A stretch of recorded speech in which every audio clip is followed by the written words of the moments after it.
Good evening, ladies and gentlemen. My name is Avid Learning. Welcome to another exciting live session of Avid Online.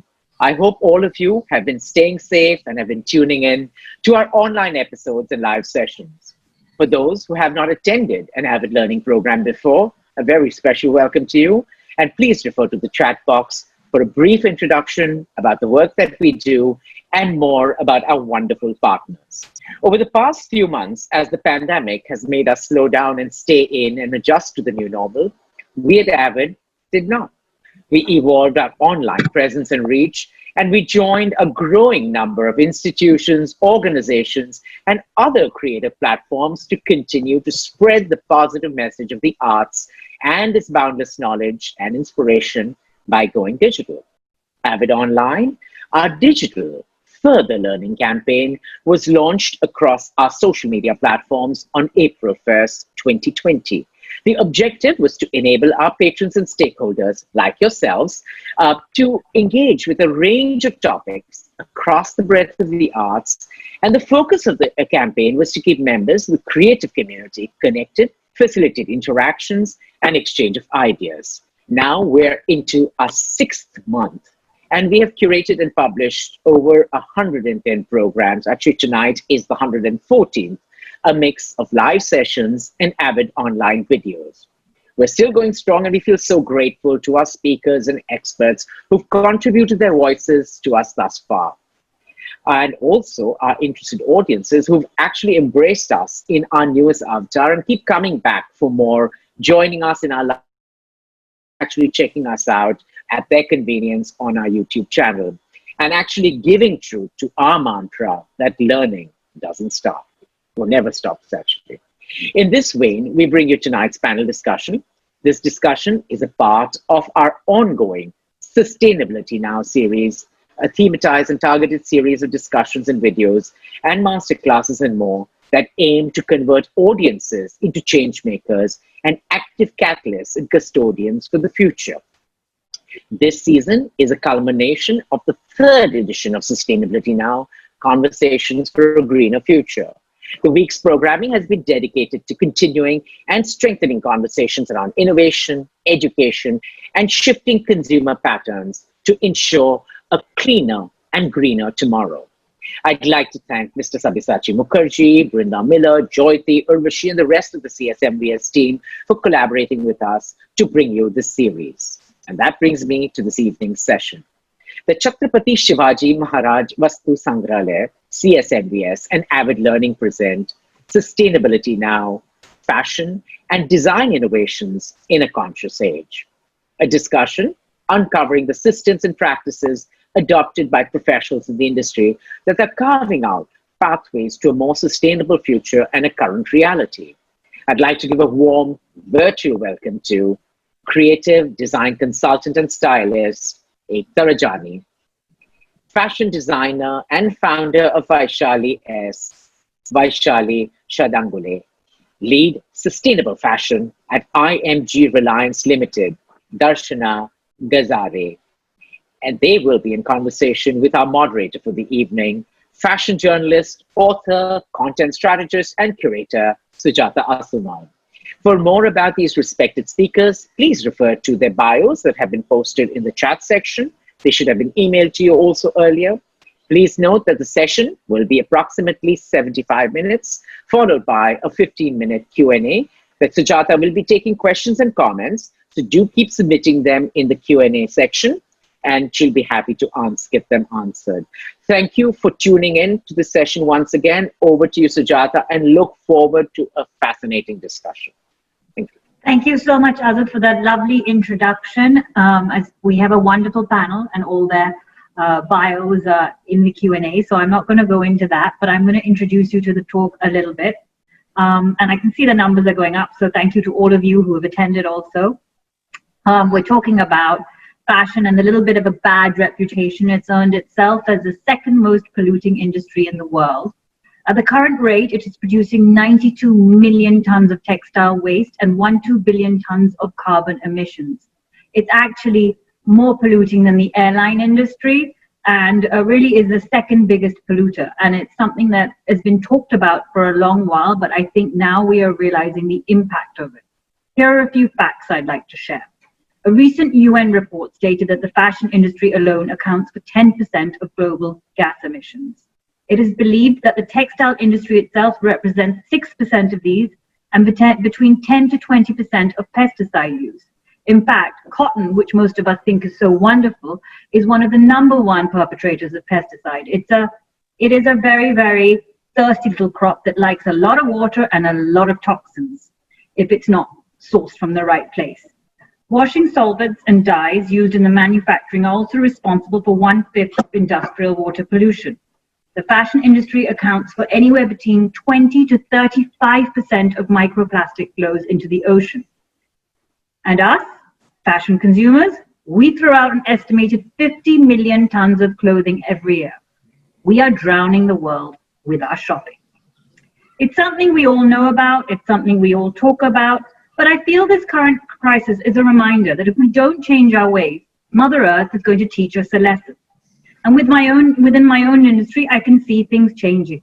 Fashion media is suddenly focusing on sustainability. It is suddenly talking about it. It is like green is the new black of fashion. But talk is not enough. We need action. It's a subject that comedian Hassan Minhaj dedicated an entire episode on his popular show Netflix, on his popular patriarch show on Netflix. It's one I suggest you watch. Watch. And it's about how every brand is talking about sustainability and also about the truth behind it and how much greenwashing happens. In the episode, Hassan Minhaj talks about a pair of Zara jeans, which claims to be made in a way to reduce water consumption in the dyeing process. When actually you analyze it, it reduces it by 1%. But by reducing it by 1%, they can still claim there is a reduction. So we have a panel today of real change makers, people who really know what's going on and who are leading the way. A creative director, a sustainability expert, and a fashion designer. They're all thought leaders on the subject. So they're going to give us an honest look into what's going on and tell us how we can really, really change our consumption habits and how we can really understand what is going on within the slow fashion industry. So I'd like to start by asking you each all the same questions. Perhaps you can tell us how you started on the sustainability journey. I think many of us are now just starting on it, and we want to know how you started and how you finally made that push, and who are your sustainability heroes? Maybe Ekta, you'd like to start. Hi, Sujata. Hi, guys. Thanks for having me. So as some may know, I worked in fashion publication for a decade. Sujata was my first boss. And I think within a few years of working with the two magazines that I did, I think the conversation around what was happening in the larger impact of the industry the information started making its way to us. And we sit in the press offices and some brands were starting to talk about it. It was very nascent. And I think that really caught my eye, my interest. I started reading up a little bit more. And the more I read, the less I knew. And I think the more overwhelmed I felt. And I continue to feel. But I think along the way, a few advocacy platforms and conversations changed a few things for me. And I think I've shared this before where I realized that, we could work in the business, but I think if we just start exercising our awareness as consumers, we could impact the business. And that's what I do as, that one single person that I am. I make my living from this business, but at the same time, my consuming habits have changed a lot because of the information I have started reading around the business. So, yeah. So, Vaishali, you're a designer and someone who really has looked at slow fashion design. How easy is it for a fashion designer to decide they're going to be sustainable? For me, honestly, it was not planned anything because I grown up in a very small place. So I've seen the lifestyle, and I still believe like India has been like India always was like that, like following sustainable practices. So for me, I will talk about in this fashion and design context for this time. I think we need to adopt heritage, we need to update design, we need to update heritage uh, for modern time. It's very important because we have all the skills, we have all the techniques, we have everything in India. I think we need to modernize the design. I think that is the base for me, because I think Indian skills, techniques, and weaves are the strength. I think in the past also, India was the biggest supplier for textile. So I think we should start. I have planned like I have very detailed plan for my brand. Start with modernizing textile weaves and techniques, what we have it in India. Then of course we need to think about supply chain, where as you said, like we are the second most polluted industry, fashion industry. But I think that's true, but I think that is the strength also, because we provide jobs to so many people, so many women, so many villagers, and so many weavers. So we need to think about how to change, how to clean this whole system, how to make this the system, like how to the techniques like dyeing, and how to teach weavers, and how to teach people to use right techniques and do the less pollution to keep clean system. And of course, then I also feel it's very important social sustainability.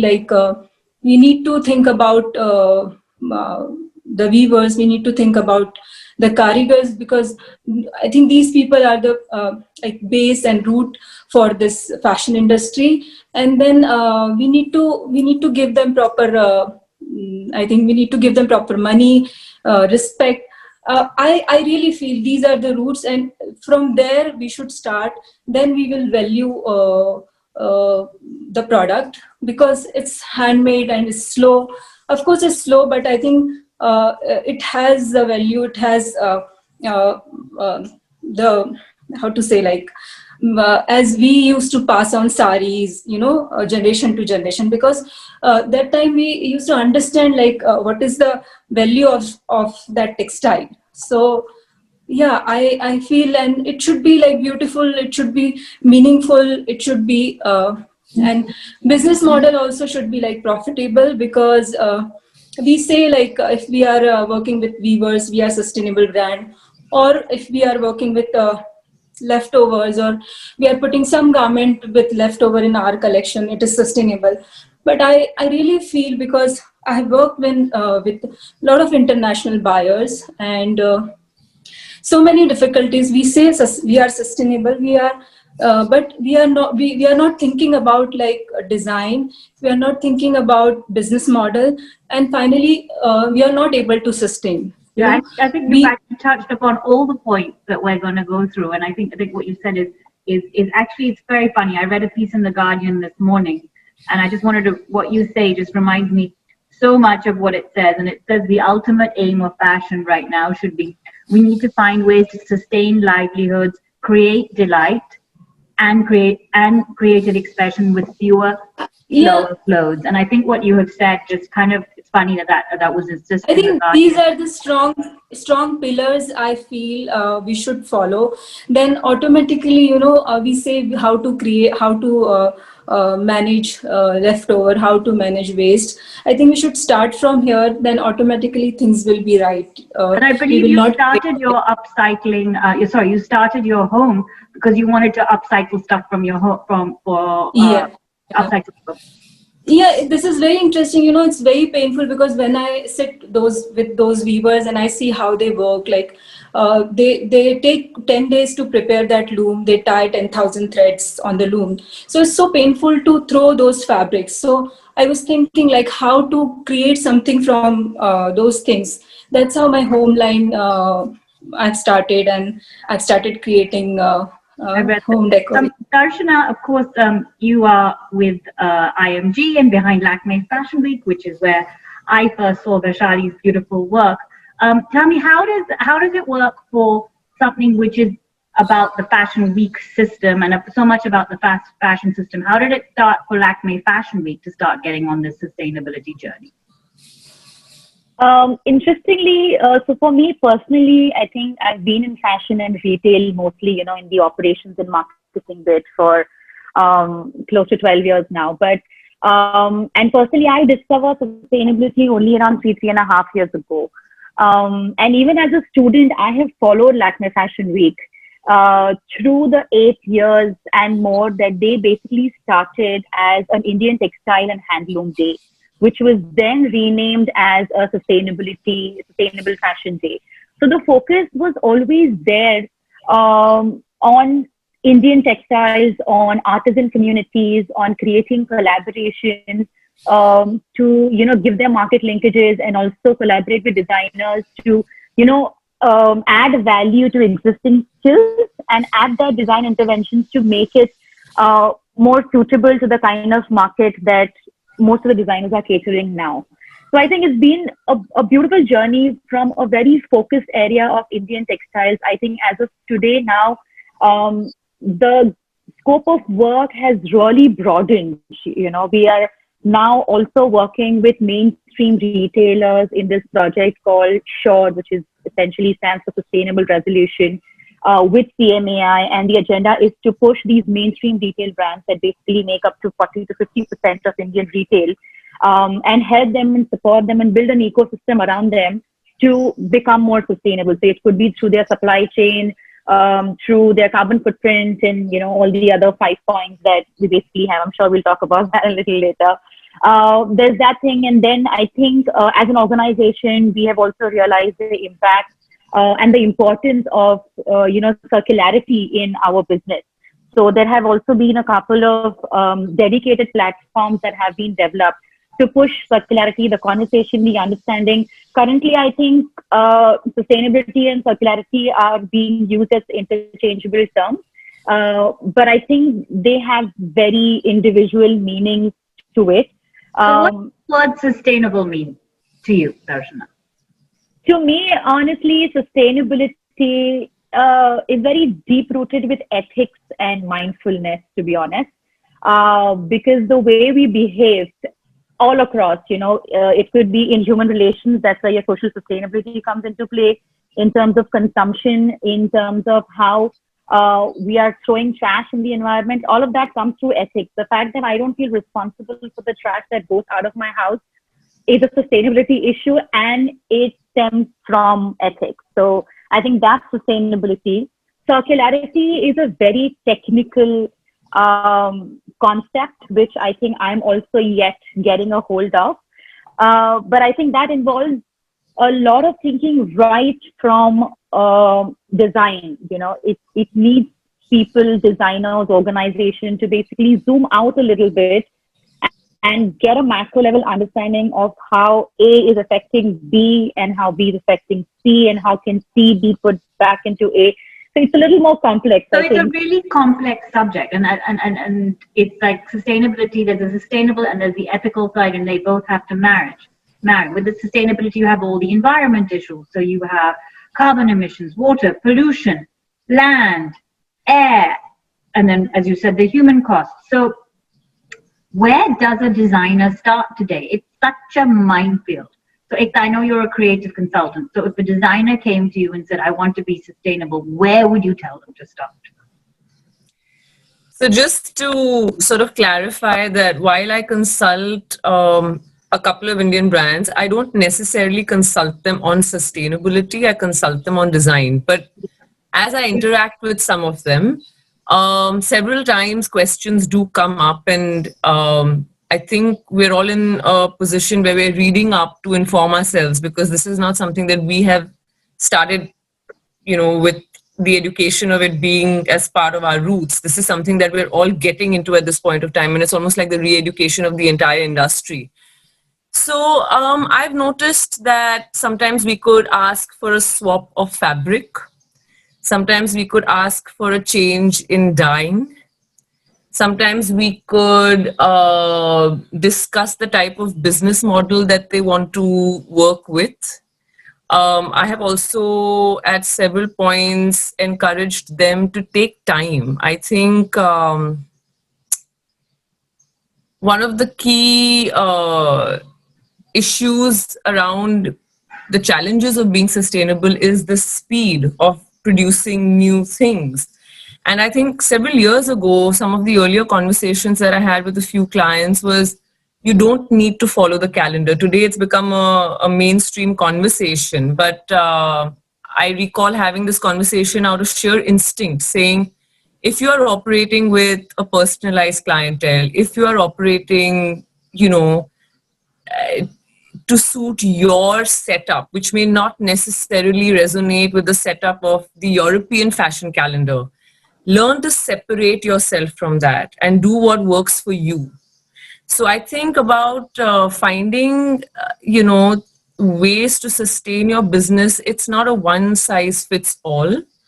I think for many businesses and many companies, you have to evaluate it quite individually. Small businesses can adapt to change much faster, and big businesses will require the help of professionals to come in and evaluate several things in their businesses. I tend to work with a lot of small companies, so the impact and the conversation is more visible. I like your idea of one size shouldn't fit all. So Vaishali, as I said, there's so many pillars: water, carbon, land, people. Can a fashion company really be 100% sustainable? Can they manage to tick all the boxes? And of course, not 100%, but I really believe if we follow our old techniques, I think not 100%, but I think 80% to 90% we can, if we can change our system, how we are making our fabrics, how we are dyeing our fabrics, how we are even creating our garments, the silhouettes and everything. So definitely it is possible, and for that I think we need to educate our weavers, our karigars, whoever the part of this system, definitely. And and about creating these collections also, we should not follow blindly West, because West already they have I think accepted they are not sustainable. So we should see what India was, and we should follow our old roots, and definitely we can be like more sustainable, not 100%. so Darshana, what is your advice to anyone who wants to go on to be sustainable? I can see some young designers on their chat, and they wanted to take those first steps. Where should those first steps come from, and what should they be? I think it's important to first really know if you want to be a designer. Just because you're graduating from a fashion school doesn't necessarily mean that you need to have a fashion label of your own. I'm a NIFT and LCF graduate, and my instant reaction after graduation was also that, oh, I'm going to be a designer and showcase at Fashion Week someday. But I think it's important to first understand your own capabilities, and then if you do really want to get into, it's important to look at different business models right now. Given that we are already dealing with a lot of stock that is unsold, we are dealing with a lot of uncertainties, especially in the current market. Retail, wholesale, both are slightly dicey right now.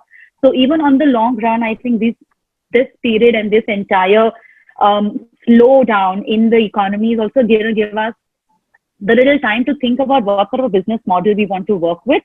And also try and identify what your brand truly stands for, even in terms of sustainability. What is it that you want to do? So, for example, there are brands who are focusing only on fair trade and organic cotton. And their goal is that I want to make sure that the Indian farmer is not committing suicide. So then that brand is completely dedicated to that cause. There is another brand who is saying that I want to make sure that the entire post-production or the post-consumer waste is being consumed by me, and then I'm making beautiful garments out of it. So, then that becomes the pathway for that label.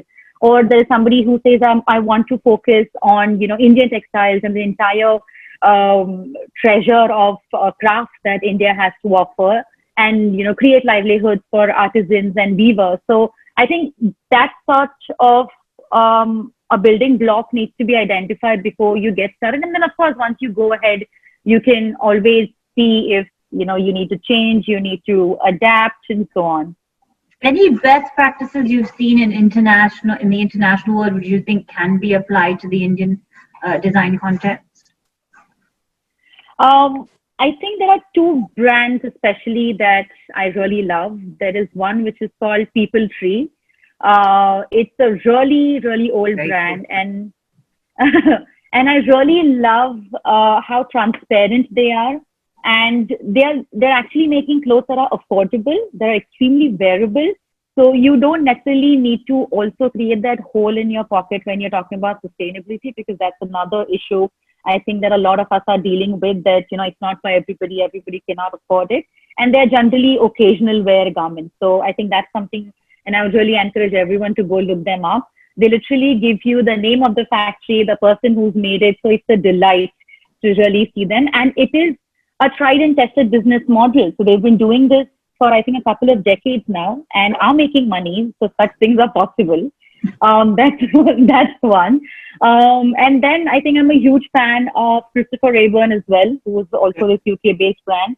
I think the way they work with unconventional materials, the way they utilize their space, their studio, their retail space, the way they open it up for people to come and experience it, that's amazing. I think I would love to go to a designer studio and see what they do, or, the way they use the materials. There's no wastage, and it all looks very edgy, but aspirational. So yeah. Great. I think, and then could I just add to that? Sure. Just to add to the brand, there is a call, as I think, just extending from what she said. I think the fashion industry has had a reputation of being quite opaque for over 140 years of organized retail globally. I mean, we look at it more in terms of organized retail globally that expands into India. I mean, India has a far deeper historical costume and clothing history, but if you just look at the 140 years, it's been quite opaque, where sources have been hidden and costs have been hidden, and there's a huge call out for transparency. And I think that technology is going to possibly make this call for transparency a real possibility. I mean, just as an example, I think Gucci, which is, most people would know it, they've said that a lot of their policies today are going to change towards, like almost 95% transparency, and they also want to have open source information. There are brands like Allbirds also that are, they've actually reached out to, sneaker companies. It's a sneaker company that has a revolutionary material technology that is far more eco-friendly than, the whole sneaker culture that's happening globally. And they're willing to share that. They're saying, we don't want to hide this. We actually want to give this technology to anyone who makes sneakers, so that the whole industry can transform. So this idea of open source information and open source technology that connects this information is for the first time, there is a possibility, because we are a global village today, and technology can make this possible today.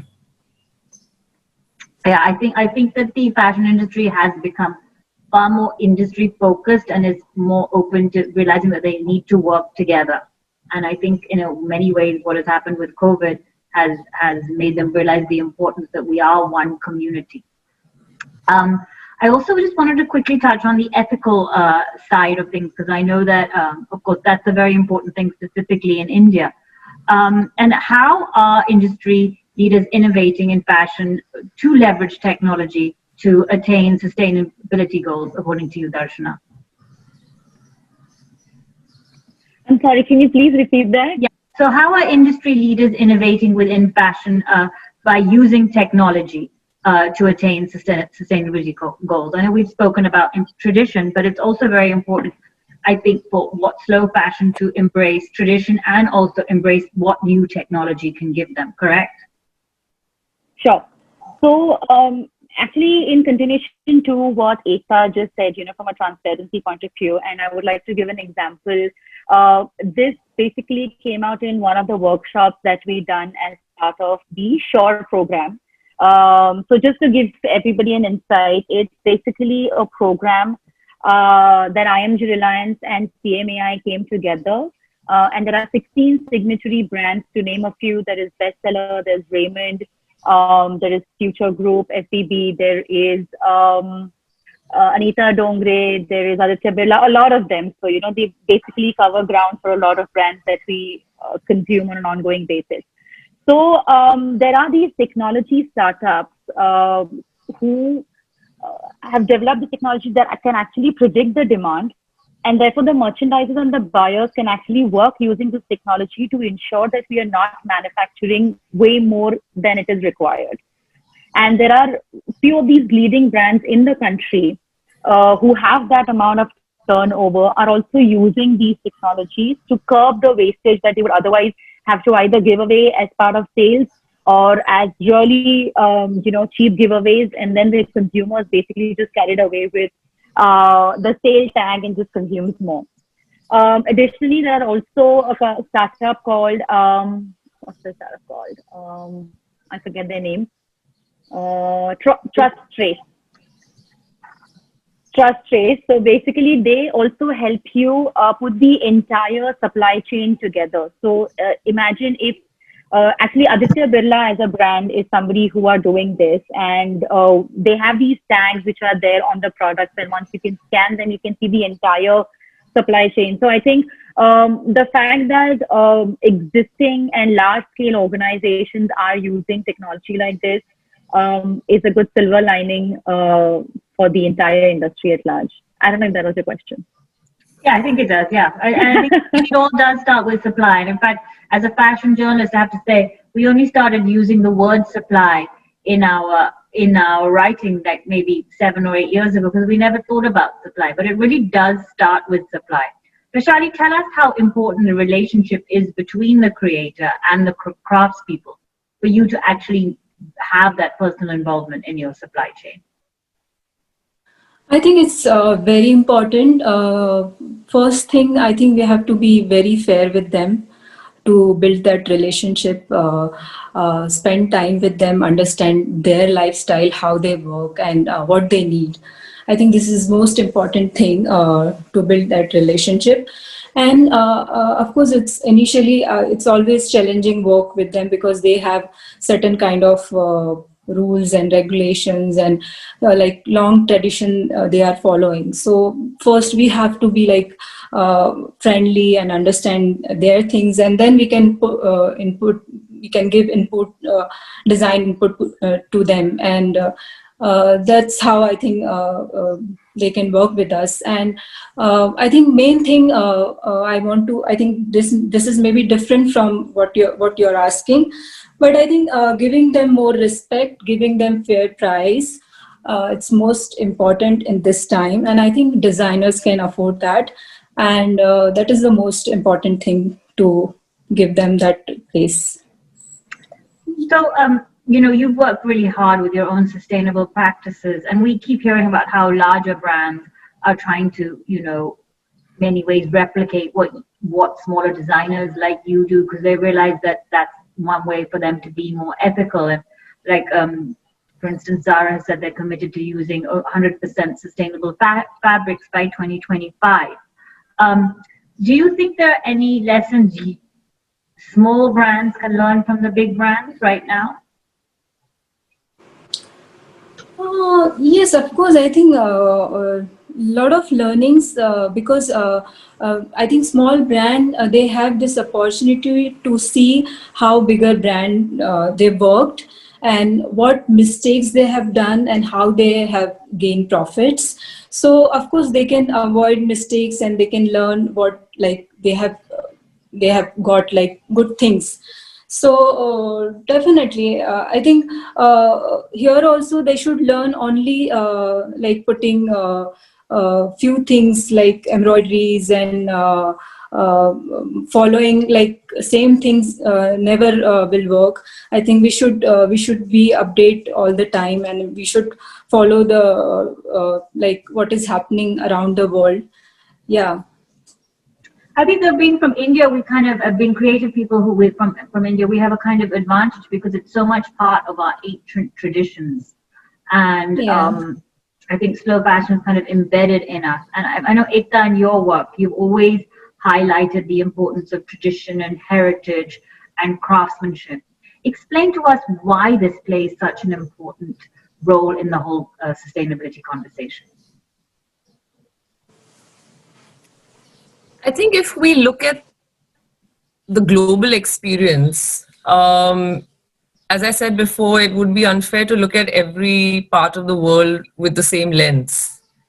While the West will look at sustainability in terms of scale and process and supply chain, I think India and a lot of Southeast Asian countries have a very different demographic on the ground.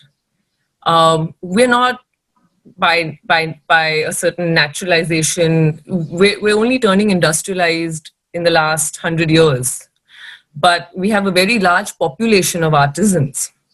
Apart from being culture proud, there is a real need to evolve the art and the craft that comes from this region to meet a hungry market, to keep the craft alive, to provide the jobs, and to I think take the space that we, I think, very rightfully need to take. Like, the industrialized world is not necessarily the Bible of sustainability. What the developments that happen there are happening from a point of view of their industry, where 90% of it is industrialized, and they still look at the Southeast Asian countries for their handwork or their hand woven textiles. Whereas we just have such a large base of a very different demographic. I mean, I'm proud of the culture, but I think beyond the culture, it's about what we can do with this ocean of humanity that needs to, move forward into the next 100 years, and move well into the next 100 years. So the reason why craft matters and the reason why heritage matters is because our structure is different, and we have to wear that lens and look at sustainability in this part of the world from that lens. Of course, we have traditions of slow fashion though here. I mean, look at Khadi, for example. It has one of the lowest carbon footprints. Kanta is a stitch which is really rooted in the whole theory of upcycling. And Right. Darshana, you're someone who works a lot with contemporary designers. Do you feel that contemporary designers are drawing from this wonderful, beautiful heritage that India has enough? Oh, there's been a huge shift.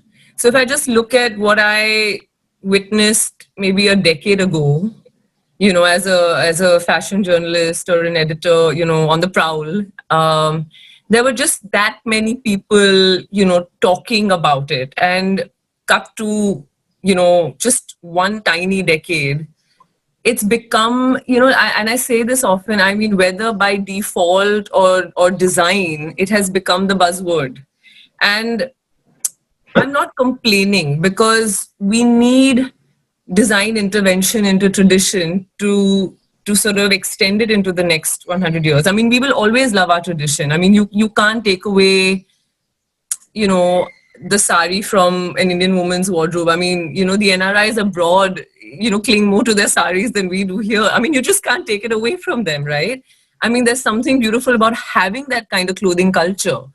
But at the same time, if we want to provide the right kind of pay to the vast artisanal pool, design intervention can do that for them, because the audience is global today. And a little bit of urbanization, a little bit of contemporization, a little bit of functionality into something that adapts to the changing lifestyles of people in the world, takes that artisan from making 10,000 rupees a month to 25,000 rupees a month. And that's where the role of design schools and design colleges and designers can be super impactful. And Darshana, of course, as I said, India does, we are where people source from and our embroideries and our handcrafts. And working at IMG Reliance, you obviously have a very good global reference and exposure. Do you feel that it's in slow fashion, India can actually be a leader, and in sustainable fashion, we can actually be a real thought leader because of our heritage? Absolutely. I think, like I said, it's a gold mine that we're sitting on. It really needs to be directed in the right way. I think we are still struggling in getting it to the market. And some aspect also remains with the fact that how much does an Indian consumer want to pay for handloom or a craft that, you know, a designer is making. So there is a lot of work, like Ekta said, that has happened. And a lot of times they are also creating such contemporary pieces that unless you go and look up close, you don't even realize there has been some amount of traditional embroidery that has been that has gone through an entire design intervention and converted into like a modern motif, or has been adapted to a more urban audience that you don't realize, you know, that entire path has happened. But we definitely have the capability, and there are a lot of export houses which also form the back end of a design house, who might be exporting a large amount of scarves or home decor and upholstery material to the export houses. To the international market as well. So we definitely have the entire infrastructure to be a thought leader in what we do. We need a lot more structure to this. I think that entire bit is missing. And I think I would like to highlight this initiative by Usha Silai that was actually brought together by IMG Reliance as well. A simple project. So Usha, they make sewing machines. And they identified this loophole in the system where there were women sitting at home. They knew how to sew, but they didn't have that formal training. So they set up this Usha Silai schools in rural areas, trained them. And then there was a lot of this designer garment construction work that was diverted to these Usha Silai schools. And that itself becomes an organized sourcing model, which is sort of thriving on skills that are very rural and very household to India and the Indian rural economy. So I think there should be more of these networks. There are innumerable amount of NGOs that we work with day in, day out, who are working tirelessly to, you know, work on these collaborations and also enhance the life of these artisans. There would be a couple of artisans that you see have gained so much confidence after doing these collaborations, after seeing stuff that they have created on the runway and being appreciated by the media. It's amazing. It gives you goosebumps every time you even think about it. So yeah, I mean, it's possible. There is a lot more work required from policy point of view, from larger organizations point of view as well. We're on the right track, but we have a long way to go. But if you're a working independent designer right now, obviously this is all stuff that we would like and hope to happen, but how does it work right now for you, Vaishali? How do you marry contemporary design with sustainable craft heritage? How do you make that happen and make sure that it's commercial and profitable too? Because that's important. I think this is the DNA of the Vaishalias, because my idea was creating silhouettes with this traditional weave, and I think I'm trying to create global language with traditional weaves, because of course when we think about woven fabric or when we think about weaves, we just think like, okay, it can be only Indian can wear, or maybe some simple kurta or pants, or of course easy to wear garments. But I see the potential, like we can create couture also in Indian weaves. So that's the strength, I think, what we have with the weaves and the craft. And that's how, like, I'm trying to create my brand with this contemporary silhouettes. Yes. And I want to add to what Darshana was saying. I think we are smashed with this fast fashion. And I think what you asked, I think this is the main strength we have it in India, and this is the right time to take, I think, advantage of all these skills, weaves and craft and slow techniques what we have. I think we should feel proud we have slow techniques. So with these techniques, I think we can go I think everywhere. I think a lot of things to do with these things, and I think global market is looking for these slow techniques. So we have a lot of potential. So along with slow techniques, the other sort of buzzword right now of I feel within is I keep hearing the words recycled and upcycled being used. I think that all comes from us realizing the amount of waste that there's happening. I mean, research points to the fact there are 8 billion humans on the earth, but we produce 1 billion articles of clothing. So we're producing much more clothing than we need. And something I always point to is that just by extending the lifespan of your clothes by 9 extra months, you'll be reducing the carbon, water, and waste footprint by 20 to 30%. As I keep saying, we're drowning the world in clothes. Ekta, you're someone who has been very aware about your personal fashion footprint. How do you suggest that consumers really recycle and upcycle in a very practical way that works for an ordinary girl? I think it starts with how we consume. And I think for a very long time, we have been sort of conditioned to believe, and especially in the last decade, I would think that the acceleration of this belief went deep and fast, that, we shouldn't repeat or we can't repeat. And then, that just sort of accelerated into something. The whole outfit of the day, right? And unboxing your new Well, we've outfit. all been guilty of it. I know I've posted a few things. But I think that, as I got a little bit more aware, and I can speak from personal experience, I mean, I think there are 2 words that come into mind. First, you become aware of a situation. And then you figure out alternatives to the situation. Because if you don't have the awareness, you're not going to be thinking of an alternative. So conversation is important.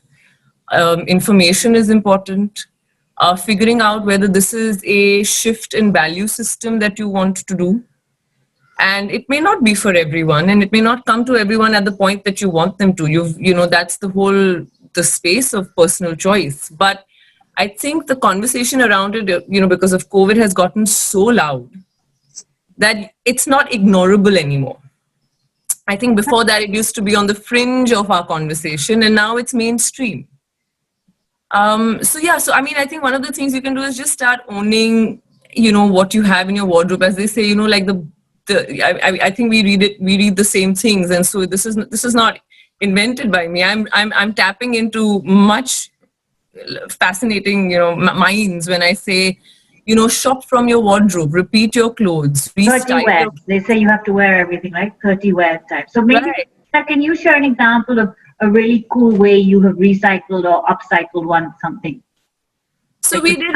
So if someone does sort of follow me on my only social media handle that I'm active on, because I can't cope with more than one. And I like to call Ekta, by the way, my encyclopedia of slow fashion brands, because she's great at discovering cool new brands.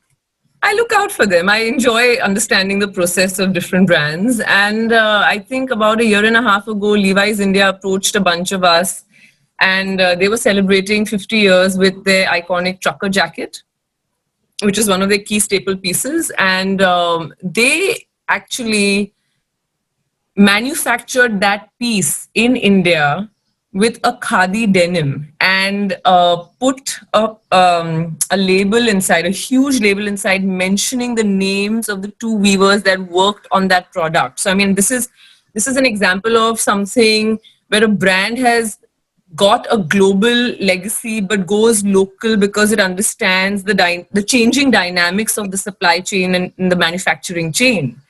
And because they wanted to, make more people aware of, the fact that their processes and their manufacturing methodology is beginning to shift a little bit, they got a couple of us and they said, can you customize it? And, I tapped into some friends of mine who are pioneers in slow fashion in India, 1111, as you know. I don't think it's a hidden secret that I love those people. But I took some of their waste fabric and we just got circles patched all over the jacket, and I've been wearing it for 2 years, and I must have photographed it about like 25 times, and it's on my Instagram. I think I should just start hiring a professional photographer and doing it now, because it's becoming We're a quite thing. lucky here in India because, you have access to 1111, but we do have access to tailors and darzies and things, so we can actually do it ourselves, right? Which is why I said you can't compare different parts of the world. What is a sustainability issue in Europe maybe slightly different from India, because the dynamics of the country and the local space is so different. But tapping into what is great in our space while we live here is something we can do. And another buzzword I wanted to just talk about a little bit more is one Darshana touched upon it, is this whole circular fashion. So tell us, how has circular fashion suddenly, it's like in the last couple of months, that's the new thing everyone's talking about, it seems like to me. I know it's a topic you're very passionate about, and you started even a clothes swap initiative. So tell us about circular fashion. I don't know myself, to be honest. I think, like Ekta said, it's a discovery. Every time you read something new, you're like, oh, I didn't have any idea about that. Even things like when you dry clean your clothes, there's so much negative impact happening at that you don't realize. I think circularity as a concept is like the postgraduate degree of sustainability, because you're just trying to look at it more holistically. So let's say then as a brand today, I decide to recycle or upcycle stuff that has not sold, or I am taking back clothes from my customers and saying, okay, I'm going to make something else with this. So this becomes like an afterthought. But I think the concept of circularity revolves around the thought that let me understand what is going to be my input material, so I can have a plan for this input material at the end of its life cycle. Yeah, so we are not essentially using cotton today, making a dress out of it, and after 5 years thinking, oh, I'm left over with some cotton, now what do I do? Or we are saying that, okay, now I have a blend. I have a cotton poly brand, and then I'm going to go back after 5 years and recycle it, to only discover how difficult it is to recycle blends. So I think it's all of these parameters. And there's also another way of looking at waste that is generated from some other industry, and how can I use that over here. So it could be like a recycled plastic sequences that is being used now instead of virgin plastic sequences for embroidery. Or it could be a different, there are a lot of material designers who are now looking at scrap, literally scrap yards they're going, and they're making new materials out of it that could be used in high fashion garments as well. So it's a closed loop system, and the whole idea is to ensure that nothing goes to waste ever. I think, Vaishali, we touched upon your starting of interiors, which I thought was a very clever initiative. Tell us some other ways you have embraced this whole closed the loop system. Yeah, I think it's not only about, if we are talking about sustainability in design, I think it's not only about fabric for me. It's about like everything design. So recently I have created my own store where I have collected wood. It's literally I've collected wood from dumping grounds, and like I was just going around in the Bombay and collecting leftover and wood, old doors, old windows, and so then idea is like I think this is the time to redesign everything, even like for the designers also. I feel creating many collection. I think we should just recreate what we have. We should recreate from our old designs. So recently I have created collection from my past 5 collections. So it's not like I'm creating more fabric, more waste. So using my old design and creating new collections. So my recent collection is from my past 5 collections. That's very clever. I mean, and that's the whole thing of making things last longer also, and not, Yes. as Ekta said, sticking to the calendar and doing what works for you. Yeah.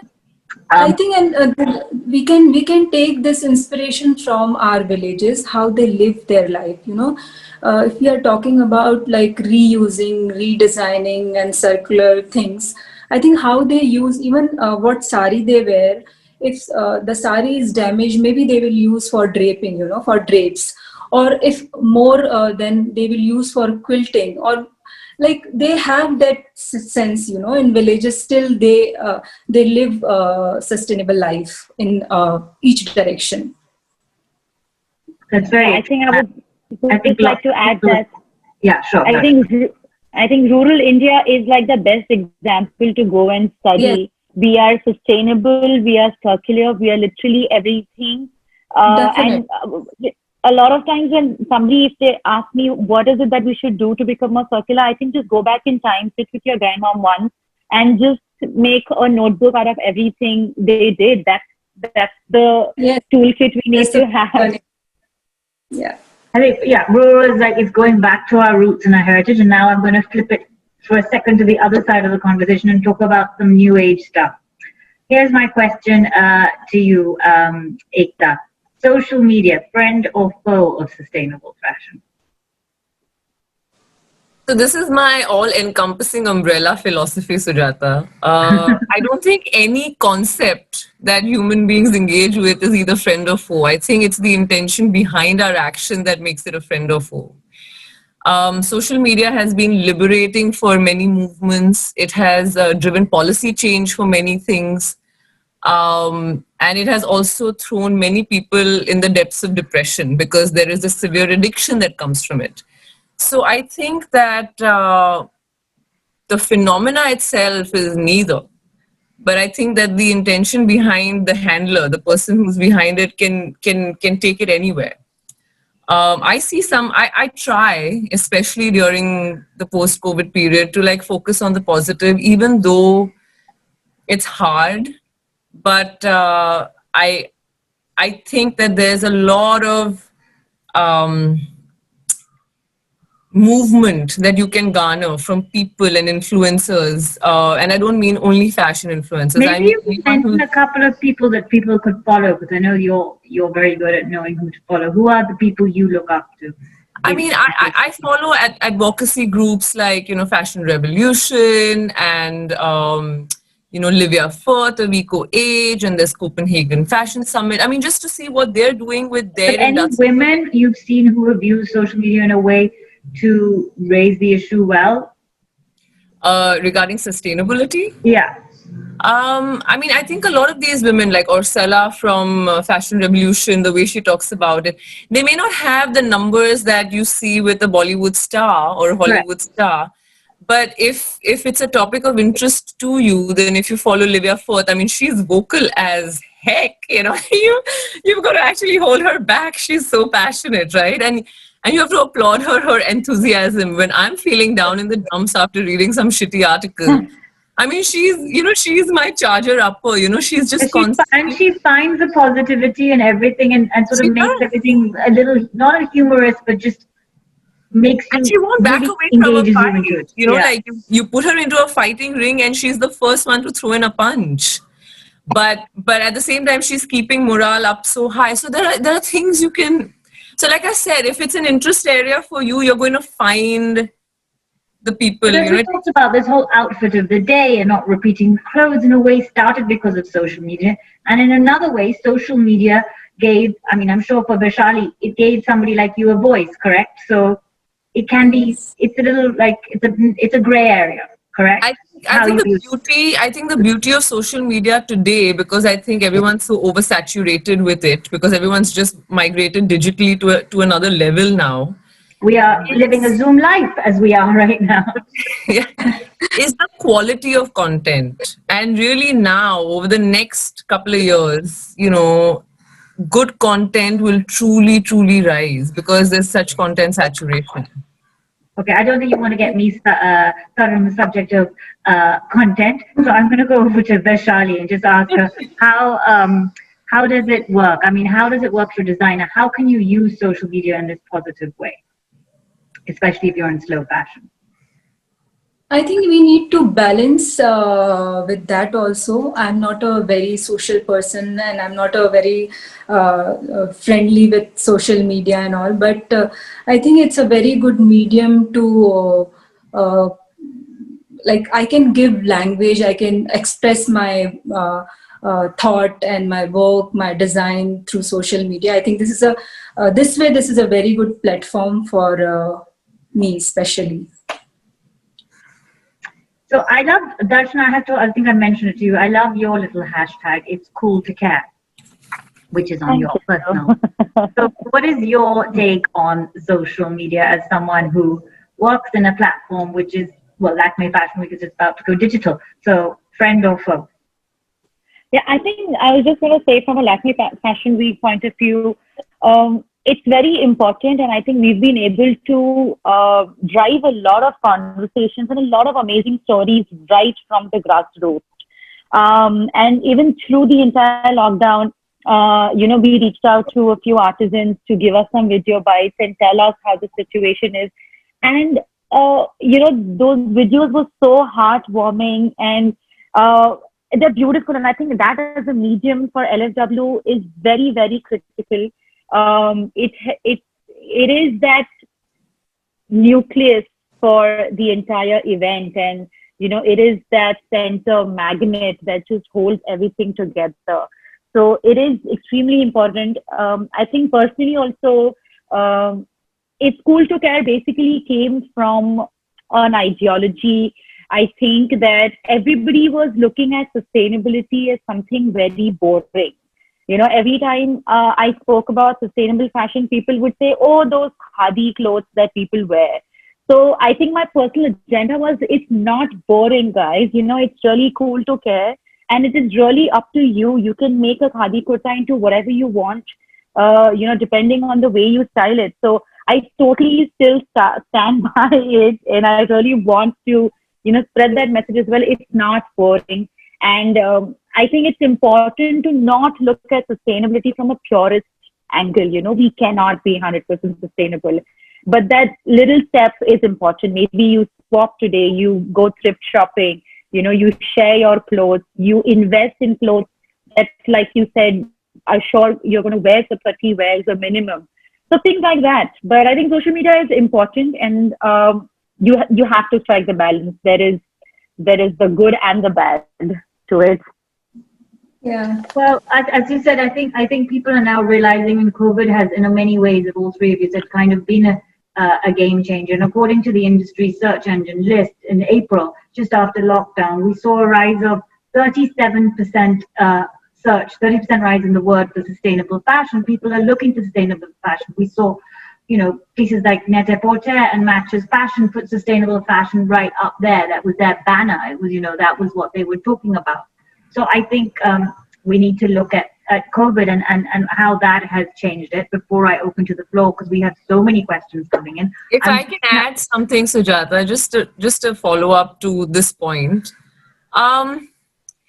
Sustainability means different things, and there is no one single definition. So not shopping and just using your old clothes is probably the most sustainable thing you can do.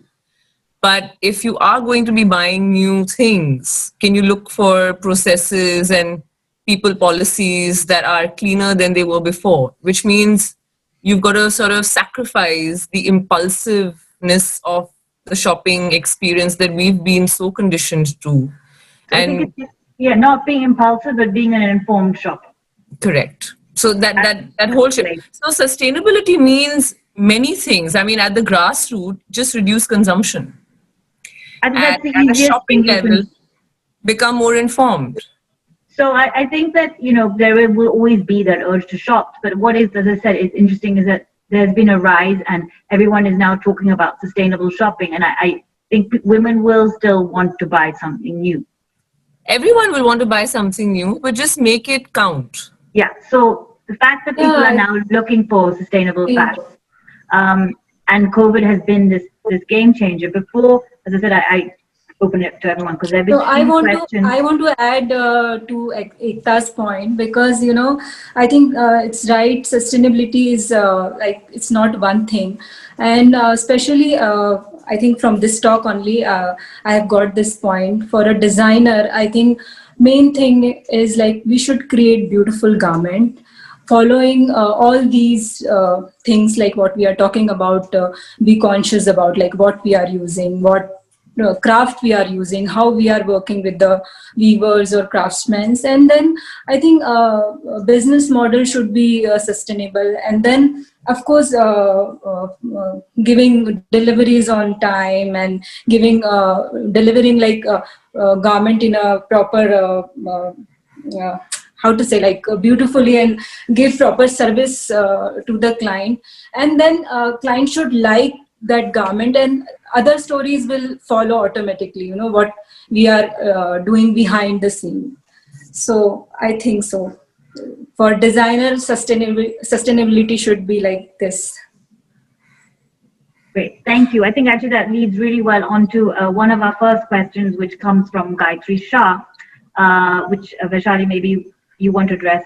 How do you balance the demands of producing a garment effectively when it comes to cost? Because consumers are unwilling to pay more just because something is sustainable, and there is this whole belief that sustainable fashion is more expensive. So how do you balance the cost factor? I didn't understand your question. Sorry, Sujata, can you How do you repeat, balance the demands of producing a garment effectively and cost effectively versus producing it sustainably? How do you balance the whole cost? Because it can be more expensive to produce something sustainably, right? Yeah, of course, it's not necessary, but of course it depends on the consumption of the fabric, and what kind of design we are making, and yeah, and of course this is slow. This is slow technique, so it's expensive. But I feel if we are talking about hand woven and sustainable, I think it should be a little expensive, because if we are talking about luxury, yeah, it's if we are trying to create sustainable garment, I think it will have cost. So how do you make sure the consumer is happy to pay that little extra? I think again I will say we should create beautiful design first. We should give them proper service, and I think that's way we can make happy like we can make happy them, and yeah, I think it should have. And of course people are more conscious about everything nowadays. Then we should and we have a story to tell, like how we are working on what is the process behind that garment. So I think the narrative and the story becomes very important to add to the garment, so it adds that value. Yes, of course. In India, textile is the second biggest employer, so the health of the textile industry is the health of the country, really. And so here's an interesting question around that from Kaushi Chowdhury. Will the concept of close fashion be harmful for workers? Won't it make the business model less sustainable and less jobs and less demand for workers? I don't think so, because if we are saying like we have slow fashion, slow techniques, and we are believing like we have the potential in that. So if we are turning towards that, then definitely these people will have more work. If we are following old techniques and hand woven things and weaves, so definitely I don't feel the I think they will have more work to do. Darshan, there's one question for you related on this, and can I just add one little bit on the previous two questions? Actually, I think while I understand that luxury comes with a price because of a great amount of craftsmanship to it, but if we have to sort of compare, say, a slightly medium priced garment to one that is produced in the fast fashion model and one that is produced in sustainable or slow, as we call it right now. I think it's important to understand the consumer psyche and understand the concept of affordability. The prices that we've been paying for fast fashion firstly cannot be compared to the way this entire supply chain works. So I think there needs to be a little rejig in the consumer mindset as well, to understand that 1,500 rupees or 2,000 rupees that you're paying for a pair of... Remember last summer, Boohoo had come out with a £1 bikini. Exactly, yeah. So those are ridiculous pricing, and we cannot benchmark a product that is made sustainably to that pricing. And similarly to us going slow, we've always been slow. It's only in these past a few years that this entire fast fashion model has come into play. And that's why we are worried if that artisan is going to get work. I mean, he's always been working at that pace, but suddenly now we are looking at 52 seasons because, you know, the fast fashion brands want us to produce that much, but they've been very self-sufficient in this space that they've been working. So Darshan, is a question for you, which has come anonymously. So, very much related to this. So it says, India remains a low-wage country and therefore affordable competitive. How do you see the labor wages evolving in the coming years? Higher wages will push the product price up, but will it uplift many from hand to mouth? I think, you know, the base comment that I just made sort of makes the base answer for this. And more importantly, I believe that we are in a phase of transition. Every time there is lesser demand, the prices are high. I think in a few years' time, we will probably, hopefully, be at that place where the demand and supply has been balanced, and we are actually paying the right price to the maker, and the consumer is also getting an affordable price. At this point, we just have this huge imbalance in the people making, you know, slow garments or conscious garments, and a willingness of the consumer to pay that much. But I think with time, we will be able to balance the supply and demand, and we should be able to get the pay scales right and the prices right to the consumer as well. Very hopeful. And can I add to that, please? Sure. I think I look at it as a 3-step process. One would be the re-education of the customer. The second would be design intervention at multiple levels of design, whether it's a functional, affordable product or high-end couture. And the third is also understanding that even within the artisanal world and base that we have, there are some who are exceptionally talented and there are some who are at a very base level of their hand skills. So, you know, the intervention matters because there are many people at the base level of this artisanal pyramid. And it exceptionally matters. I mean, the fact that a lot of designers tend to work with the best artisans is a win-win for both of them. But where we actually need design intervention and designers coming in and actually changing the game is, you know, that very large base of, you know, a textile weaver who may not be able to create the most spectacular weave, but he or she still has a certain skill set. And you see platforms like Asian Heritage Foundation that, you know, sends in the finest of design minds, and you can see the products that come out from that kind of intervention. So I think even if we realize that it could be at any level of artisanal skills, but if we have sharp minds coming out from our schools with the right kind of approach, you can elevate and you can add that value that justifies the price, or you can transform the functionality of a traditional craft into a modern context, and somebody will be willing to pay even for an entry-level product. We actually have some questions. We're talking about academics from Dr. Vishakha Karnan, Associate Professor, Department of Textile and Fashion Technology at Nirman Kendra. So I'm going to choose a few questions. I am selected two of them. What are the ways in which a research scholar as a student afford acquiring a patent for the new design, creating new products? And she asked, what role does geography play in protecting indigenous class, and also how you balance contemporary fabrics and design elements without compromising on the authentic nature of traditional craft? This is for? I'll let whoever would like to reply. Can you repeat the question and break it up into parts if that's possible? How do you balance as a designer introducing contemporary fabrics and design elements without compromising on the authentic character of traditional craft?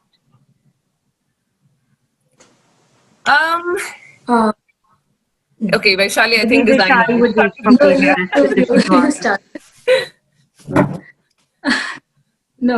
you start Ekta.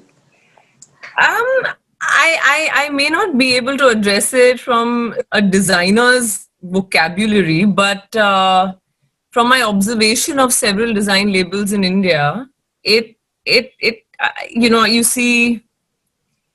see many labels that use traditional textiles and give them a tremendous innovative twist, and from couturier like Rahul Mishra, who will still use a chanderi and demonstrate at a Paris Fashion Week, and there's still something that comes from this place, but he's changed the context of design, and he's taken his time to get there.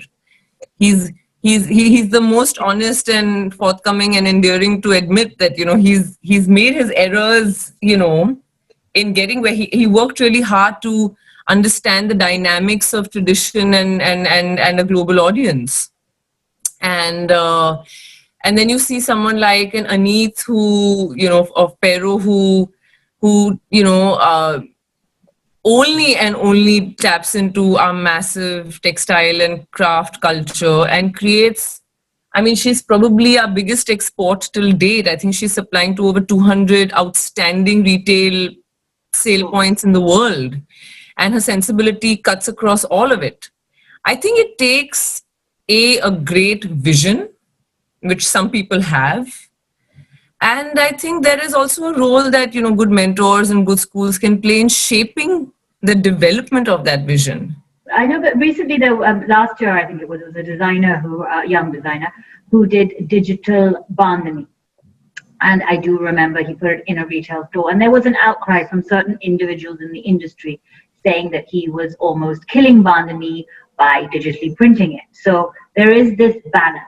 How do you get that? I personally didn't think there was anything wrong with it. I think people will start with digital bandhani and then work their way up to the real thing. Possibly. It's a great way. But there was a huge outcry within the industry. I remember that episode, but I think if I remember correctly, and I could be wrong, but if I remember correctly, what happened is there was an error in the communication, which said it's a bandhani tunic or something to the effect.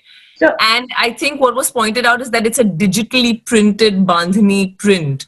And it's the same with ikat. People who use ikat print, they say ikat. So they should probably, use ikat inspired, but a lot of people use it. So I'm just saying, how do you get that balance right? And do you think that you shouldn't think about it and just go ahead and do what you want? You communicate honestly. I think a lot of the accusations of the industry come from the lack of transparency, and some of it is deliberate and some of it is ignorance. So I think just the communicators need to just, up their game and need to be communicating far more clearly. Vaishali, how do you know that? How far you can push the boundary? I think it's about evolving. We are always evolving. So we can't, if we are creating some contemporary design, or we are changing design in some weaves. So I think it's like how clothes we used to drape a fabric before. Slowly we started draping, then we started stitching, we started wearing garment. It's like that. If we are using traditional weaves or traditional craft, or we are making contemporary design. So for me, it's not like damaging heritage or changing anything, because we are always evolving, and this is also part of what we are doing right now, what changes we are doing right now. I think this is also part of the heritage, how to say, like how I am using weave very differently. Maybe I use traditional motifs, but I create Western couture or unconventional silhouettes. So for me, I think it's evolving. It's creating things according to this time and the lifestyle. And I just wanted to ask one more question from Dr. Karnad, which is, what role does geographical indicators play in protecting indigenous craft? Because India is this subcontinent. Yeah, definitely, because especially in I will talk about weaves because I've explored a lot of weaves. So it has definitely, if someone is making some weave in Madhya Pradesh, it has impact of their surroundings. They use motifs from them. If we are talking about Paithani from Maharashtra, definitely you will see motifs from Maharashtra and some kind of influence. So we can't make Paithani in Madhya Pradesh, and we can't make Chanderi in Paithan in Maharashtra. So definitely, because the climate is important and the water is important from that area for making these weaves. So if we are doing that, first thing, we are definitely damaging, and we are not giving the right and actual original thing. Okay, and just wanted to ask about questions for consumers. How do consumers know what the real deal is when they want to buy something that is mindful and well made? Because really the hashtags and even the labels on clothes, as we discussed in the introduction, can be very misleading. This question came from Hema Sharaf Patel. I think first... Sorry. Okay, you go first. No, Ekta, please I'll add go. to it. No, I'll add to it. You go first. No, I think we need to first educate the consumers about weaves and craft. Definitely. It's not very easy task, but I think that's the first thing, because still we don't know what is weave, what is hand woven, and what is power loom, and what is machine made. So first thing, we should talk about that, and we should educate the consumer. Yeah. Just to add to that, because I struggle with this too, and I think I share some of that struggle on my Instagram. I just ask a lot of questions. Globally, I think there are a few apps that some companies have come up with. I know of a couple in the West that create an ethical rating system, and they've been able to create, a track of transparency and conscious purchasing. It's called, I think, Good on You. I think, Darshana, if you may be able to Good on you. So I think it's perhaps a matter of time before a young dynamic entrepreneur in India also taps into that sort of method, because I think technology's biggest strength is connecting information at this point in time. And, it's really a matter of time. Maybe IMG will do it at some point in time. I don't know, but it's there sitting and waiting to happen. And in the meantime, it's a very slippery slope, because there's a lot of greenwashing and there's a lot of incorrect information out there. I mean, A, the consumers don't know enough. B, the communicators don't know enough. I think there's also a re-education of journalists that's required. I think from a consumer point of view, if you are somebody who wants to start getting involved, you've got to just put in your research time. It's a little bit of a... I think there's a lot of homework that needs to be done. Correct. Yeah. It's a new industry, so there's a lot of trial and error. Correct. And as you said, it's about, I think, we're using social media, following the right accounts, checking them. And I also say, if someone says they're sustainable, look at the details, look at their packaging, look at their other things. Because if they're saying they're all things, it's got to follow through and everything. It's not going to be a lip service. Does that make any sense? So I often look for other indicators within it for me to genuinely know that something is sustainable. Just ask 20 questions and take some time. Like I said, I think conscious shopping really takes the wind out of impulsive shopping. It makes it a true, beautiful experience because you know about the stories. Yeah. In fact, I think it takes it back to the art and the beauty of shopping. I think it reminds us in the whole beauty of why we want that fashion is wearable art. Actually, I mean that's how I think whoever is working with weaves and woven fabric, I think they should be more transparent about what they are making, how they are making. I think they should write about little bit with the garments. So I think people will be more aware about So fashion these designers, things. if you're out, any of you out there, please start labeling your clothes. I think we like just like on food packages we can see the ingredients. I think we should have a Yeah, similar sort of simple ingredient. note we can put, yes. Yeah, little note. I think it adds a whole Definitely value. think the industry needs to go into a relabeling, and a relabeling at a very detailed level where it has to be an essay and it has to Yeah. say Well, at I think least an essay might be a lot for many people to read, but some sort of but I think that that's perhaps like in the absence of an app, like if we Yeah. just change the labeling standards in this in for ourselves in this country, that could be a great starting point. well, let's start by getting size labeling right, but that's a different discussion. We don't have that yet, right, in India. How do you market? Because Shruti and I asked how to market sustainable fashion to customers, especially when a huge part is about reusing clothes you already have.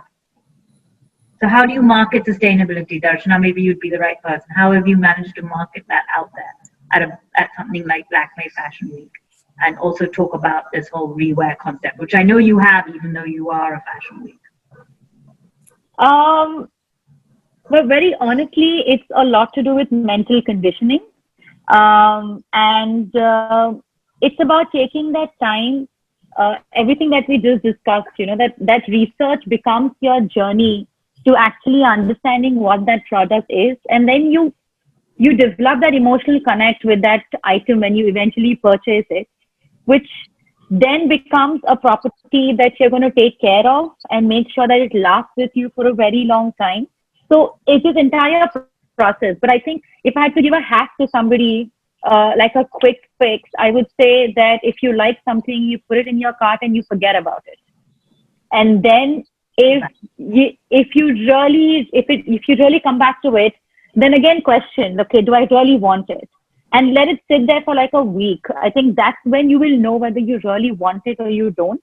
So I think for marketers, for brands, as a blanket thing, I think we need to stop this urgency of buying things. From a marketer's perspective, you need to stop telling that you need it now, you need to get it now, shop now, get it now. Nothing haunts you like the things that you didn't buy. It's all fast.